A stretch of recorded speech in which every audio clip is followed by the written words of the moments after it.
Hope you're doing well, staying safe, training hard. So today we are talking about the Topo Athletic Mnt Racer 2. So I reviewed this shoe on the channel some time ago, and we're now up to 100 miles in this shoe. So thought I'd give you an update just to let you know how the shoe is going, the wear and things like that. And yeah, let you know how I've been getting on really. So a few facts and figures about this shoe again. If you haven't watched the previous review on this shoe, I'll leave a link in the description below, so take a look at that. A few facts and figures on this shoe. So this shoe has been out some time now, about a year. The shoe comes in with a 30mm, 5mm offset, so you've got 30mm at the back and 25 at the front.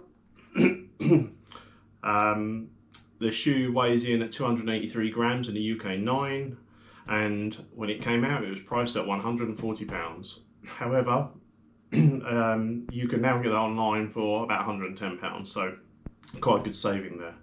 The shoe comes with moderate cushioning, with plenty of ground connection, and the lugs on the bottom of the shoe are 5mm.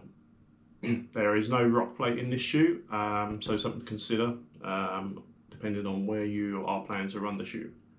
But let's give you an overall update of how I've got on with the shoe. As I say, I've done about 100 miles in it now, and you know, there were some very good likes and dislikes that I had from the previous review video, and you'll see those if you take a look at that.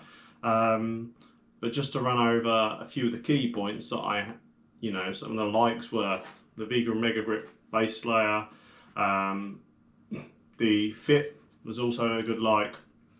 Some of the dislikes were the tongue, the fact that it's thin and not gusseted in the shoe, and what I was complaining about, well, not complaining about, but raised an issue, a potential issue with the narrow, quite the narrow toe box there, not width wise but depth. So let's just go over those now and see how that's fared for me since I've done those 100 miles. So I've been using this shoe, for around for runs of around about 10 to 15 miles, no more than that. One of the things I highlighted when I did the initial review was that I did originally buy this shoe thinking that I could do ultras in it, and I discovered that I couldn't, mainly because of that shallow toe box there. I found that when I got to about 20 miles that my toes would rub on the top. It's been absolutely fine up to the 20 miles, but when I got to about 20 miles it would start to rub, so I decided that I would use this shoe as my shoe for doing shorter sessions in the week. Potentially, you know, I've been doing heel reps with it, for instance. It's really good for muddy areas because of those 5mm lugs and the base, but we'll come on to that in a minute. So I've been using it for that. So I've just been steadily building the miles in the shoe. But so yeah, but if we just go through the shoe and take a look at how it's performed, and then yeah, come to a quick conclusion, I guess. So we'll start at the bottom. So as you see, for 100 miles, and I don't know if you can see that, but there is absolutely no wear at all, almost on that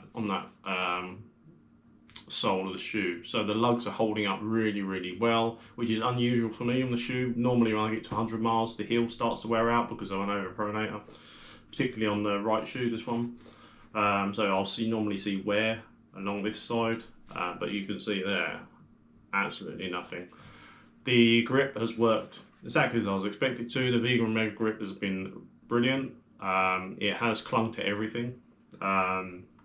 So absolutely no issues at all with the grip, and with winter coming up, the trails are getting muddier, and I'm finding this is just, you know, coping with that really, really well. So vegan mega grip is definitely a massive positive in this shoe. Let's move on to the mid layer there. This cushioning, this zip foam cushioning, it's actually been pretty good.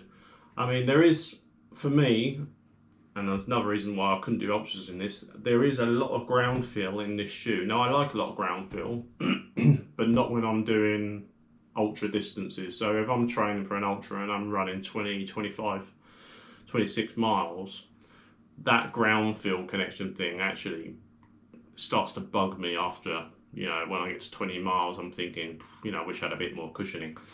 And you start to get sore feet. Particularly that this shoe doesn't have the rock plate in the bottom, so although you're fine on muddy trails and things like that, if you do hit a sharp stone, you are going to feel it a little bit. Don't get me wrong, the midsole is dense. You know, as I said to you before, it's quite squishy, but it's like a Trail Fly Ultra squishy, so it's, you know, there is some give there and some energy return in the shoe, but it's not soft and comfortable like a Hoka would be in that respect. But what that does mean is, you know, you don't feel all of the stones, but when you get a particularly sharp one without that rock plate, you can feel it, especially depending on what part of the sole of the shoe that hits. So it's just something to note, really. I mean, this shoe's meant really, as the name suggests, for mountains. So yeah, I'm not sure why they didn't put one in. Maybe it was to save weight. You know, the shoe coming in at 283 grams. It's not the heaviest shoe for sure. It's much lighter than the Trail Fly Ultra from Innovate, but I guess adding that rock plate would then increase the weight of this shoe, therefore a few more grams. But having said that, the midsole's performed quite well. I have been happy with it on the runs I've been doing. As I said, been doing quite a lot of hill reps with this, with the poles recently, and it's climbing the hills really well, as you'd expect it to with the grip and everything, and it's been comfortable doing that. So yeah, I've been quite happy. I've not used the gaiter attachments yet because I don't run with gaiters, but they are there in case you need them. You see those on the back there. So yeah, midsole's been performed quite well. And then we come to the upper, and this was the bit of a controversial bit, I guess, from the first review. I was worried about the fact there was not a lot of overlays, but actually I shouldn't have been worried. There are no signs at all of any wear in that upper. Even at the flex point there, no signs of that giving away at all. So over 100 miles and a shoe like this, you'd probably expect it to be doing quite well still, but there is no wear at all. I can't see anything coming away from the top, around the edges. You know, it's dirty, yeah, of course, because I haven't cleaned it properly. No, but the upper's been absolutely fine. The toe pump has been great when I've kicked stones. That's really, you know, it's a very substantial toe bumper there. And the overlays have done their jobs around the lace eyelets. You know, there's nothing there. The only place that you'll see a bit of wear, and this is because it's me, not because of the shoe really, it's just there. And that happens to me all the time on all of my shoes, and that's because when my legs get tired, I kick one foot kicks the other, and then of course especially when you've got aggressive lugs like these, it can damage the fabric there. So that's not a marking down of the shoe, that's the marking down of my running form when I get tired.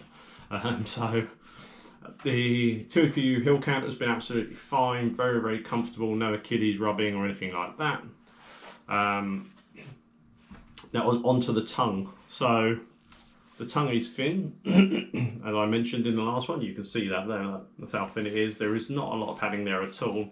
However, where I was having the slight issue of laces pulling through, I've not seen that as I've run further in the shoe. I'm finding it more comfy.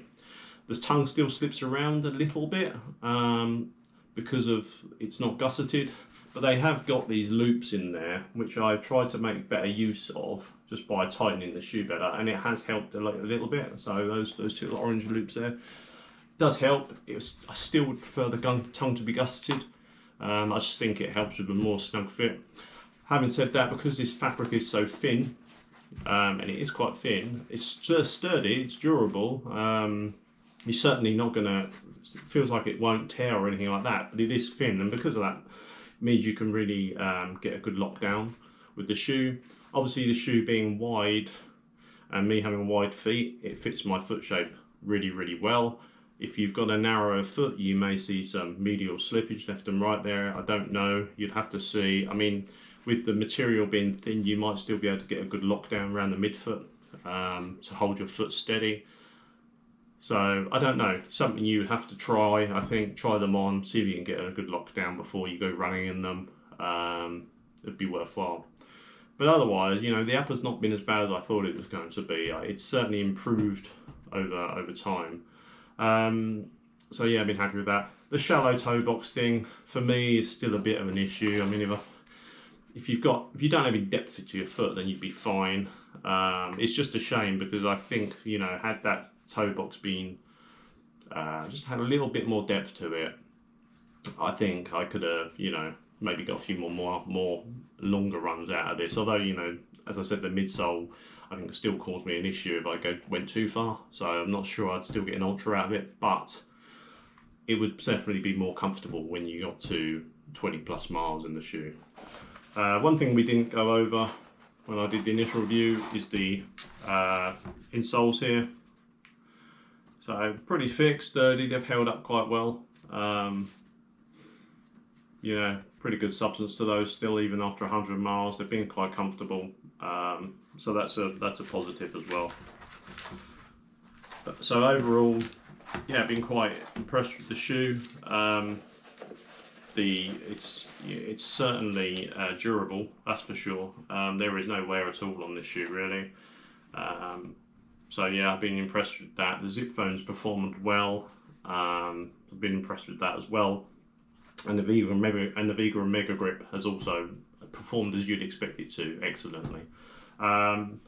So yeah, I can't fault it that much, other than the one or two bits that I've said. You know, I can't really fault the shoe that much. It's behaved well, it's performed well. So yeah, I'll carry on running in it. What it does do, you know, because I'm not doing long runs, I'm not using my Saucony Ultras to do the short runs. It's saving them a little bit as well, so I'm only using those to do the long runs. So yeah, that's a good thing as well. So yeah, I find myself reaching for this quite a bit when I go out to do my runs. So if you've had any experiences with this shoe, then it'd be really good to hear from you. You know, have you found the shallow toe box to be a problem? You know, maybe it's working fine for you. You know, has the lack of the rock plate been an issue for you too? It'd be really good to find out about that as well. But yeah, leave all your comments below, and I'll get back to you for sure on those. But so that's a wrap for that. We've got some more videos coming up soon. We're still waiting for the first shoe from Kylian Jornet's brand, Normal. That's hopefully coming soon. It's on pre-order, so I've ordered one of those. I didn't order the Karag, which is the shoe that Kylian wore for his races this year, and the reason being is that it's a very stripped back racer shoe, and I don't think it'll appeal to the masses. It'll appeal to some people, but not to the masses. So I've gone for their Topo shoe, which is more a shoe that's been aimed for or designed for more runners, basically. So a more versatile shoe. So that's the one that I've ordered. So that'll be coming to the channel soon. We've got a race on Sunday. That's the North Chilterns 50k from Runaway Racing. So there'll be a video for that as well. So yeah, plenty more coming up on the channel in the next couple of months. Otherwise, I think that's a wrap for today. So train hard, race hard, have fun, and until next time, I'll see you soon.